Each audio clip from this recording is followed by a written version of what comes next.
जिनके बारे में इतना सुना था, क्या वो कर्पूर गौरम कपूर की तरह श्वेत होना चाहिए? और वो ऐसे जाकर देखूं तो सरी, जो मेरी मैया सिर पर पल्लू डालकर, नैनों में सुरमा लगाकर, हाथ में चुड़ला, पाँव पैजनिया, कमर करधनिया, सिर में गजरा, माथे पर बेंदा, मस्तक पर बिंदी, नाक में नथनी, होठों पे लाली, कानों में बुंदा, गले में हरवा, और मेरी माँ पहुंच गई दरवाजे पर, द्वार पर। शंकर भगवान को देखा, मुस्कुराए, प्रसन्न। कुछ नहीं देखा पार्वती जी ने, कुछ भी नहीं, केवल एक ही चीज देखी, शिव जी का ऊपर राख कितनी ये नहीं, शंकर जी के तन पर कितने सांप बिच्छू ये नहीं, पार्वती जी ने केवल एक ही चीज देखी कि उनके मस्तक पर चंद्रमा है, मस्तक पर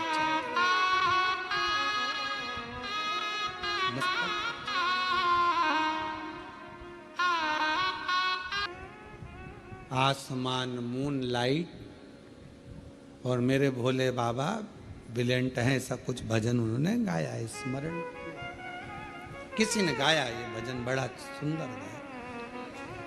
पार्वती मैया ने देखा, कुछ नहीं देखा मेरी जगत जननी मैया ने, केवल चंद्रमा देखा, केवल चंद्रमा,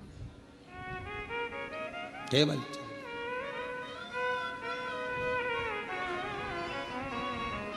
और चंद्रमा देखते से ही मेरी माँ जगत जननी जगदम्बा अम्बा निहारने लगी चंद्रमा को। चंद्रमा ने माँ अम्बा जगदम्बा को देखा, देखते से ही माँ अम्बा जगदम्बा समझ गई, घबराना नहीं, शांति रखना, सारा शरीर सांप बिच्छू राख और मुंडों से भर कर लाया हूं, और आखिरी में चंद्रमा साथ लाया हूं। चंद्रमा सीख देता है कि शांति रखो, चंद्रमा सीख देता है कि थोड़ा मौन रहो, चंद्रमा सीख देता है कि थोड़ा हृदय को ठंडा रखना, चंद्रमा सीख देता है क्रोध मत करना, इतनी जल्दी डामाडोल मत हो जाना, मन को विचलित मत कर लेना, चंद्रमा सीख देता है कि स्थिरता रखना। विघ्न आया है, कटेगा, चंद्रमा स्थिरता दे रहा, शांति दे रहा, मौन दे रहा। और माँ ने हाथ जोड़ लिए बाबा भोलेनाथ जी के, चंद्रमा को देखा और देखकर कहा, चंद्र आप शिव जी को लेकर आए हो यहाँ, जितनी शीतलता मेरे शिव जी में है उतनी शीतलता मुझ में देना, शांति जितनी शिव में है उतनी शांति मुझे देना, धैर्य मुझे देना, विश्वास मुझे देना कि मैं डिगू ना। भीतर प्रवेश हुआ बारात का। पार्वती जी ने हाथ जोड़कर कहा, मैं बरमाला तो पहनाऊंगी, मना नहीं है, पर चंद्रमा को उतार दो, क्योंकि मैं आपको पहनाना चाहती हूं, चंद्रमा को थोड़ी। मैं आपकी अर्धांगिनी होंगी, चंद्रमा की थोड़ी। चंद्रमा नीचे उतरने लगे तो शिवजी से पूछा, मैं कहां जाऊं, कहां? पार्वती जी कहती हैं, जब मैं शंकर जी को माला पहनाऊं उस समय चंद्रमा मेरे मस्तक पर हो, और जिस समय पर शिव जी मुझे माला पहनाए तब चंद्रमा शिव के मस्तक पर हो। शिव के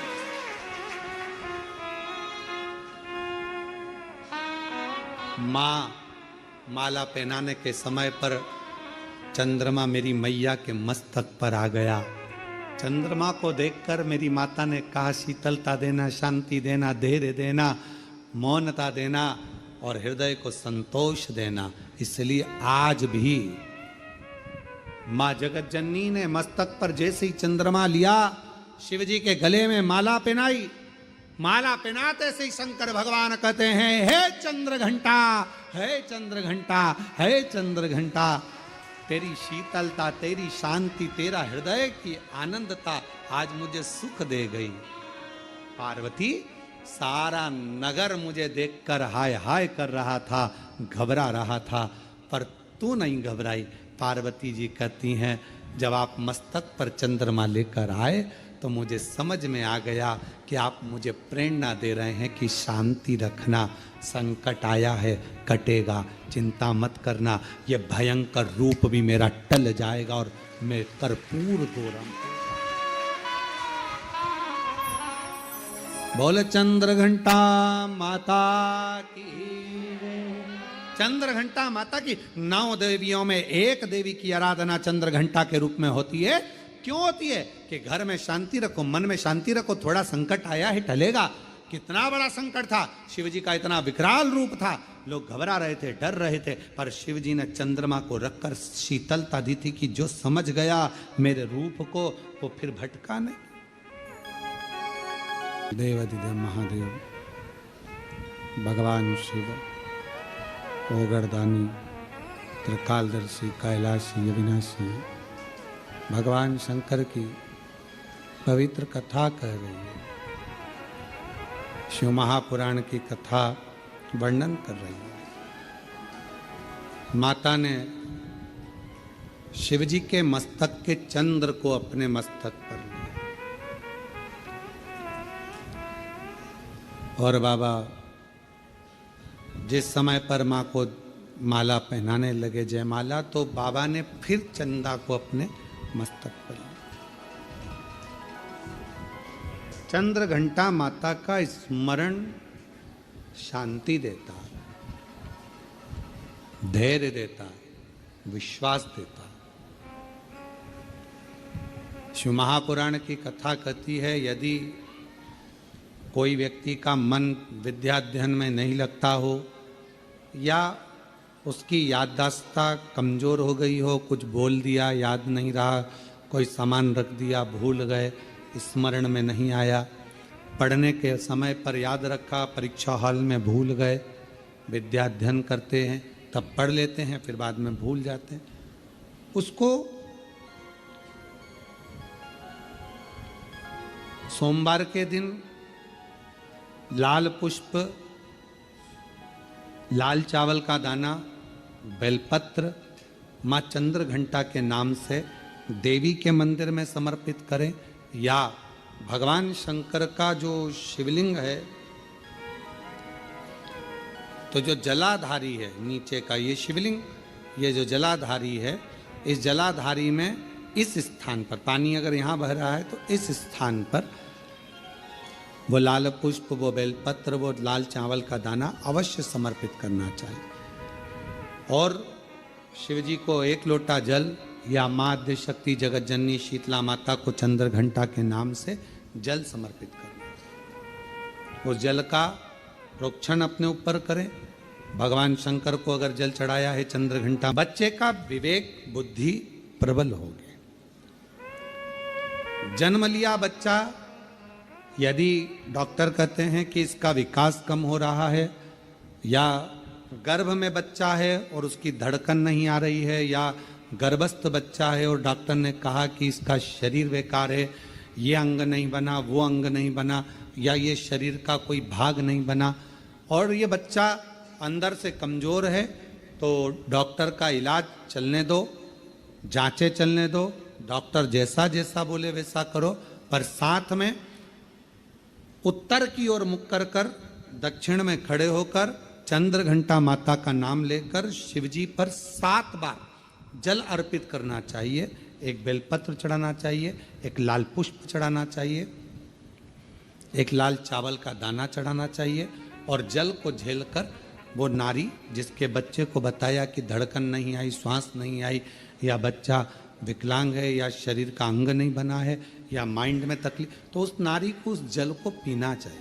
फिर वापिस जांच करा डॉक्टर के कहने पर, धीरे धीरे धड़कन भी आएगी और वो बच्चा पूर्ण स्वस्थ पैदा होगा।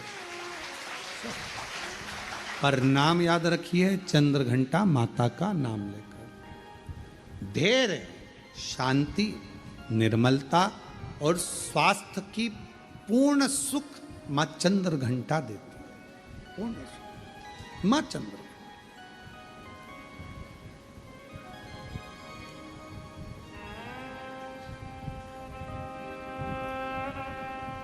शिव जी कितना विशाल रूप रखकर आए थे, विकराल रूप रखकर आए थे, पर मां स्थिर रही। पार्वती मैया की माता मैनावती थोड़ी डोली, थोड़ा उनको लगा, हिमालय राज्य को लगा, जितने रिश्तेदार थे, देवता थे, सबको लगा, पर मां को नहीं लगा, क्योंकि मां ने वो चंद्र देख लिया। वो चंद्र है।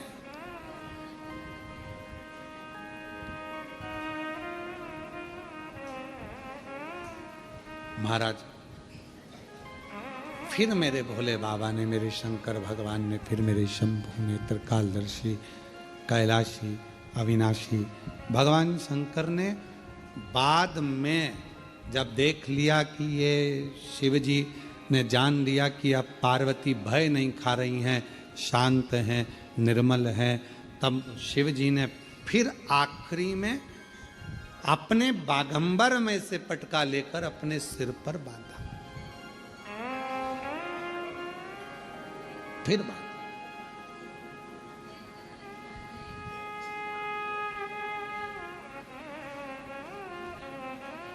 स्वभाववश जब हम भगवान शंकर की आराधना करते हैं, साधना करते हैं, शिव तत्व की प्राप्ति हमें सुख दे। एक पत्र है, अच्छा है।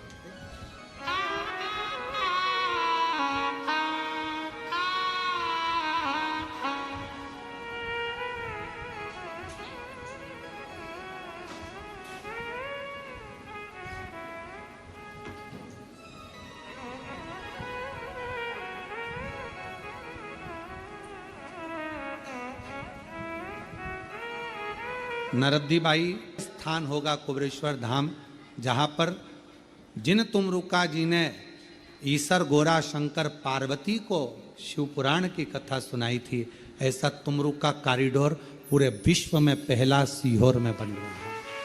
पूरे विश्व थोड़ा समय लग रहा है, थोड़ा समय लगता है, पर लोग पूछते हैं क्यों गुरुजी कब बनेगा, क्या होगा। धीरे धीरे, आप लोग पहले भी आए होंगे तो आप लोगों ने देखा होगा कि विकास होते होते धीरे धीरे आज मंदिर प्रांगण इतना बड़ा हुआ, फिर व्यवस्थाएं सुधरते सुधरते अब एक बड़ा शेड, टीन शेड बन रहा है, जिससे कोई बाहर बैठकर कथा ना सुन सके। जब भी ऑनलाइन कथा हो उस टीन शेड में हो, जिसमें लाखों लोग एक साथ बैठकर कथा का रिस्पान करें। भोजनशाला बड़ी बनी। धीरे धीरे पूरे विश्व में तुमरुका जी का इतना बड़ा कहीं पर भी कॉरिडोर नहीं होगा। जिस तुमरुका जी का दर्शन करने के लिए, तुमरुका जी की धर्म पत्नी, तुमरुका जी ने कैसे कथा बाची, तुमरुका जी ने कैसे श्रवण कराया, एक एक, और जहाँ जहाँ तुमरुका जी ने जैसी जैसी लीला करी, वो पूरा इस कुबरेश्वर धाम पर निर्मित होगा। आप लोग उसका दर्शन करेंगे और पूरा विश्व उसका आनंद पाएगा। ऐसा तुमरुका का शिव तत्व है। आप लोगों को भी तो लगना चाहिए कि आप लोगों ने जो दान किया सही जगह लगा कि नहीं लगा। आप और हम तो थाली में प्रसाद का एक हिस्सा वापस थाली में लेकर, जो सुबह थाली लेकर जाते हैं पूजन की, वही शाम को थाली लेकर जाना है। 6 नंबर का दिया घर के दरवाजे पर सीधे हाथ की ओर अंदर प्रवेश करते समय लगाना। प्रसाद जो लेकर आए हो वो प्रसाद को भोजन करने से पहले खाना है। बाबा को 5 व्रत एक ही मंदिर में पूर्ण करना है, 5 सोमवार। 5वां व्रत जब पूर्ण हो, एक श्रीफल, 108 चाहे चावल के दाने, चाहे पुष्प, चाहे बेलपत्र शिव को समर्पित करें। श्रीफल और भेंट जो बाबा को दे सकते हैं वो समर्पित करें। बाबा के ऐसे 5 सोमवार का व्रत पूर्ण करें, शिव स्वीकार करें। पशुपति व्रत, आजकल पशुपति व्रत लोग नई नई डिजाइन के बताने लगे, ऐसा कर लो वैसा कर लो, पशुपति व्रत को इस तरह से करो, वैसे करो, ये नहाओ, वो ये करो, वो खाओ, वो पियो, ये करो। ढोंग ढकोसले में नहीं पड़ना, भ्रम में नहीं पड़ना।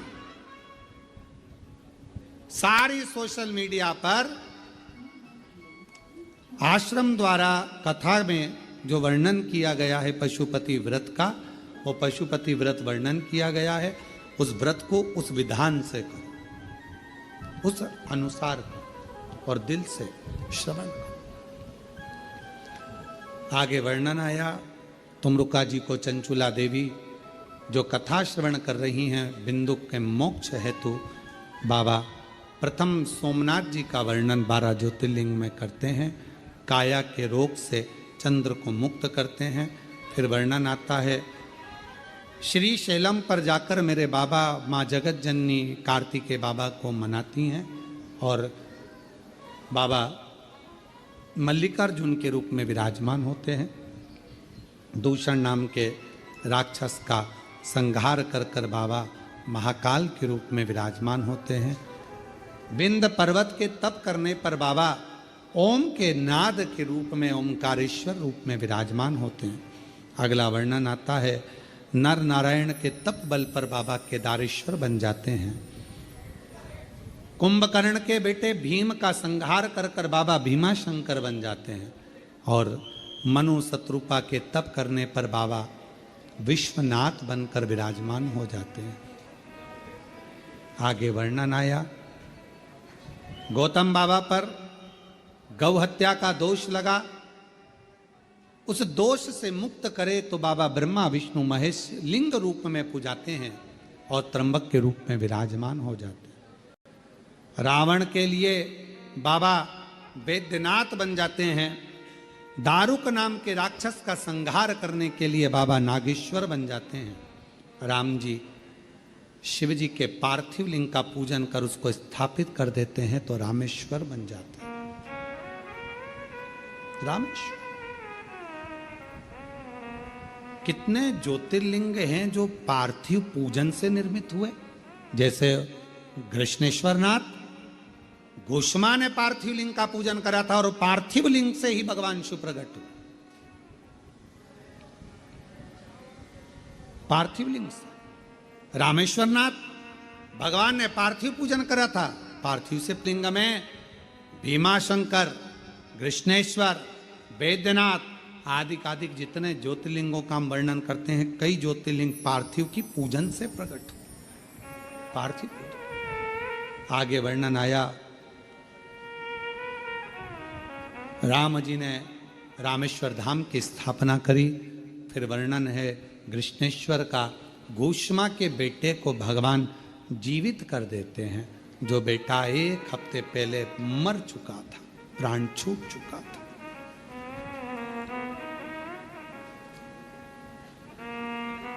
सुधर्म नाम के ब्राह्मण की धर्म पत्नी घोषमा सुदेहा ने बेटे के टुकड़े टुकड़े कर कर तालाब में डाल दिए थे, सरोवर में डाल दिए थे, कुंड में डाल दिए थे। और घोषमा पार्थिव लिंग का पूजन कर कर जाकर उसको विसर्जन करने के लिए पहुंची थी। विसर्जन कर और वो शिवलिंग वहां प्रकट हो गया और घोषमा के बेटे को बाबा ने जीवित कर दिया। कृष्णेश्वर नाथ ऐसे 12 ज्योतिर्लिंग का स्मरण भगवान देवाधिदेव महादेव की यह पवित्र कथा आज भाव के साथ में, आनंद के साथ में विराम की ओर जा रही है। शिव और शक्ति का यह अनूठा संगम जो भगवान देवाधिदेव महादेव की कृपा से, भगवान शंकर की करुणा से, दया से 12 ज्योतिर्लिंग के मध्य बिंदु कुबरेश्वर धाम पर जो चल रही थी, ये पवित्र कथा आज विराम की ओर जा रही है, जिसमें मुख्य यजमान के रूप में स्वर्गीय श्री संजय कुमार जी की स्मृति में श्रीमती शीतल पटेल जी द्वारा भिलाई छत्तीसगढ़ से इस कथा को मुख्य यजमान पद ग्रहण कर आयोजित किया गया। और प्रतिदिन श्री प्रदीप जी बंसल जी, ममता बंसल